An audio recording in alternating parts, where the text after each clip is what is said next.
What's up, you guys? Welcome back to another episode of the Constance Show. I am your host, Constance. Now, as you guys can see, we are all still here, which means that the rapture did not take place on September 23rd or 24th as predicted. Now, if you do not know what I'm talking about, there was a South African man by the name of Joshua that got on a podcast and shared that he received a dream from Jesus stating that on September 23rd or September 24th, Jesus was going to come back for his church. He says to me, on the 23rd and the 24th, 2025, I will come to take my church. There's a date.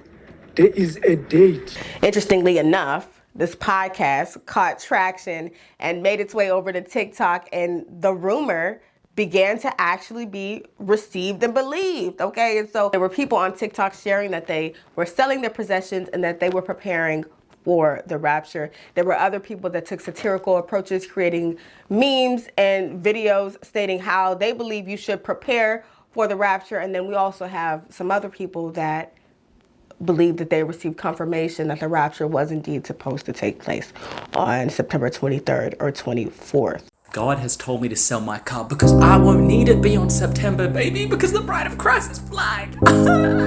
Okay, I'm literally about to crash out. So I am super persuadable, and I've been on Rapture Talk for like the past, I don't know, hour. A couple things. First of all, are we not scared? When you finally start moving up into the air, I recommend that you don't hold on to anything. I definitely don't recommend looking down. I think we learned that lesson from Lot's wife. From now until the rapture, I'm no longer counting calories because I know that once I get to heaven, I'll be given my dream body anyways. Hey guys, all right. What did I do today to prepare my home for the people that are left behind? Let me show you. I got these at the Dollar Tree. I just wrote these on here, like little notes. I also bookmarked some scriptures. There's the scriptures for you. The rapture rumors are always so interesting to me, especially coming from Christians, because the Bible says that nobody knows the day or the time in which it will happen. Only the Father knows. So it's very interesting to me that people would believe it. But I also...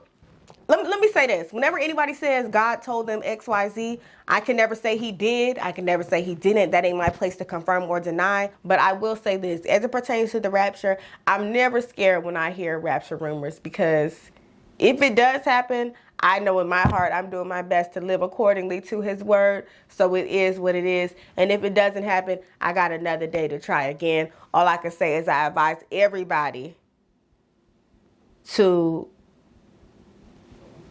surrender your hearts to the Lord. Allow him to use you in a fine way in your time on this earth. And if you did believe the rapture was coming, you might want to take a second to reconnect with God on that and figure out why you believed it, and talk to him about your ability to discern and hear. Okay? Because as you can see, we're all still here. And I can only imagine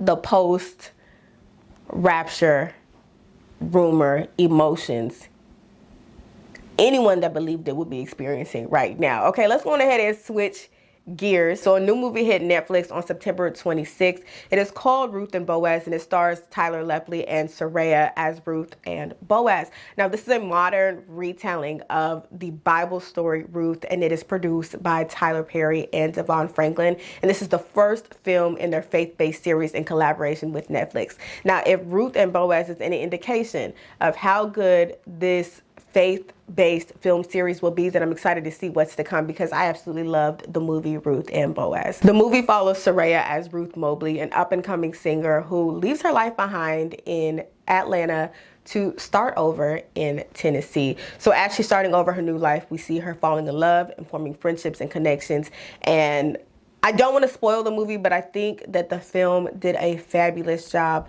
of showing what it looks like to receive personal conviction from God, obeying that conviction, as well as surrendering to God's new plan for your life. I think that it is relatable, and I think that the story was beautifully told. My only reservation about how the story of Ruth is typically painted is that it is positioned as a love story, but when I read it in my own Bible study time, I never saw Ruth as a love story. I never saw it as a romantic love story anyways. I saw it as a true depiction of what it looks like to be selfless and, again, surrender to God's will for your life, and the positive outcome that can occur after you submit and surrender. So I always saw it as less of a love story, more of a platonic love between Ruth and Naomi, and Ruth being so selfless to be a good friend, or actually in the Bible sense, a good daughter-in-law to Naomi. But all in all, I think the film was good, and I watched it with some homegirls. We got into some heavy discussion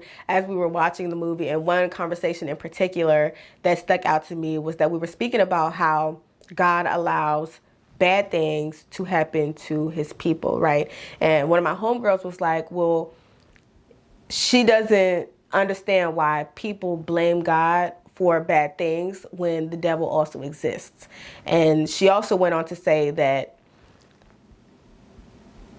bad things occur when you refuse to be obedient to God's instruction. Like she shared instances of a time where, like, maybe she was out and about and she got a feeling that she needed to leave, and so she left, and those are the things that saved her from, bad instances. But I was on the other hand like, okay, I don't agree with blaming God when bad things happen. I do think that that's just a sign of spiritual immaturity, but I do also want to acknowledge that it is a real human feeling to, at the very least, question why bad things would happen to God's people. Because if God can control everything, then God, why would you allow it?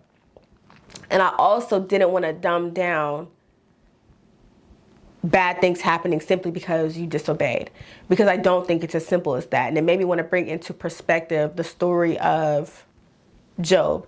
And when you get to the end of Job, the lesson in Job, or like the takeaway in Job for me, was always that you will never be able to understand why God does what he does. He's magnificent and great and so complex. So for you to dumb down like bad things happening simply because you disobeyed, I think that does a disservice to like how great God is, because it's not that simple. And I think the reality of it is I could never give someone an answer as to why bad things happen to them even though they believe in God, right? I cannot give you an answer as to why, and I don't know if you'll ever get a why. That's for you to seek the Lord for, and if he chooses to give you an answer, then you get an answer. But if not, you do kind of just have to accept. I think all in all, you do just have to accept that God is in full control, and the most important thing is that you remain faithful even in times where you don't get what you want, even in times where you don't understand what's going on. I think I've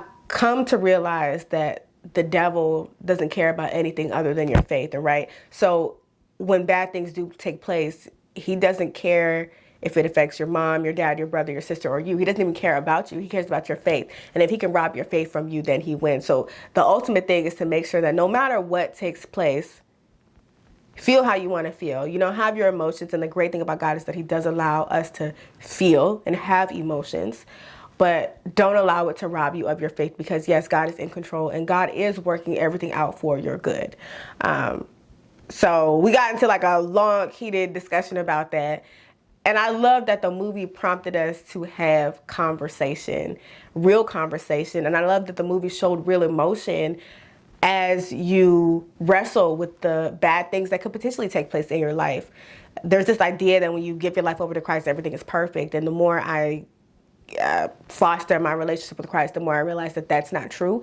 Bad things will happen, but the most important thing is that I remain solid in my faith, and that I don't allow the bad things to skew how I view and love a great, mighty, and powerful God. So I thought Ruth and Boaz was good. It gets a 10 out of 10 from me. I want to hear from you guys. If you guys watched the movie, let me know down below. I want to know if you guys think Ruth and Boaz is a love story. If I'm tripping, I just don't really see it. I don't see it as a romantic love story. Like I said, it's definitely given platonic love story. It's given a great example of what being a woman should be, and being and just selfless, being humble, being a true surrenderer of your will to God and allowing God's will to take over. As we talk about bad things happening, I came across a video of an American woman named MEKA sharing her experience of being kidnapped in Tunisia, which is a North African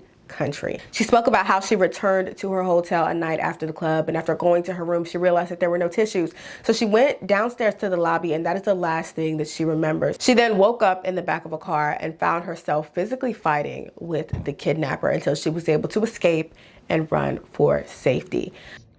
Y'all, that is the last thing I remember, being at the front desk. The next thing I remember is waking up in the back of a fucking car. I start freaking the fuck out. Like, I'm trying to get out. And once I get out, this guy, this shit is blurry. I thought the front desk, all that shit is blurry. I don't know what woke me up. I don't know what they gave me, what they did to me. I don't know. The last thing I remember is being at the lobby. So, the guy, he get out the car. We're tussling.